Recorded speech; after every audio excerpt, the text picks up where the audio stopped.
নেইমারের ক্যারিয়ার যেন আবারও এক সন্ধিক্ষণে দাঁড়িয়েছিল। সান্তোসে ফিরে আসার পর একের পর এক চোট, অস্ত্রোপচারের শঙ্কা আর মানসিক ক্লান্তি, সব মিলিয়ে ব্রাজিলিয়ান এই সুপারস্টার একসময় ভেবেই ফেলেছিলেন এই পথ হয়তো এখানেই শেষ। তার বাবা নেইমার দা সিলভা নিজেই জানিয়েছেন, মাস কয়েক আগে ছেলে তাকে বলেছিল এই ব্যথা আর অনিশ্চয়তা সহ্য করা কঠিন হয়ে যাচ্ছে। অস্ত্রোপচার করেও আদৌ ফিরতে পারবেন কিনা তা নিয়ে সন্দেহ তৈরি হয়েছিল। এই কঠিন সময় নেইমার মানসিকভাবে প্রায় ভেঙেই পড়েছিলেন। ভবিষ্যৎ নিয়ে আস্থা নড়ে গিয়েছিল, প্রেরণা হারাতে বসেছিলেন। তবু সান্তোসই যেন তাকে আবার টেনে ধরেছে। ক্লাবের সংকটময় মুহূর্তে চিকিৎসকদের পরামর্শ উপেক্ষা করে চোট নিয়েও মাঠে নেমেছেন তিনি। সেই উপস্থিতি বদলে দিয়েছে অনেক কিছু। অবনমন এড়িয়েছে সান্তোস, এমনকি মৌসুম শেষে জায়গা করে নিয়েছে কোপা সুদামেরিকানাতেও।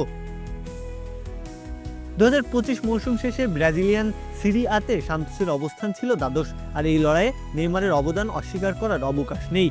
এর মধ্যে এসেছে বড় সিদ্ধান্ত, ট্রান্সফার গুঞ্জন, ফ্ল্যামিঙ্গোর আগ্রহ, সব জল্পনা ছাপিয়ে নেইমার বেছে নিয়েছেন নিজের শৈশবের ক্লাবকেই। ফেব্রিজিও রোমানোর তথ্য অনুযায়ী 2025 সালেই শেষ হওয়ার কথা ছিল তার চুক্তি। তবে দুই পক্ষের সমঝোতায় সেটি বাড়ানো হয়েছে আরও 1 বছরের জন্য, ডিসেম্বর 2026 পর্যন্ত।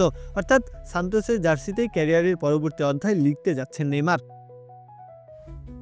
এরই মধ্যে তিনি সফলভাবে মিডিয়াল মেনিসকাসের অস্ত্রোপচার সম্পন্ন করেছেন। সব ব্যথা, সব সংশয় পেছনে ফেলে নেইমারের এই সিদ্ধান্ত শুধু একটি চুক্তি নবায়ন নয়, যেন নিজের শেকড়ের কাছে ফিরে গিয়ে আবারও লড়াই করার এক দৃঢ় ঘোষণা। সান্তোসের ইতিহাসে তিনি শুধু তারকা নন, বরং এক জীবন্ত প্রতীক, যিনি ভেঙে পড়েও ফিরে আসতে জানেন বারংবার। প্রত্যহ কাব্য, খেলা ৭১।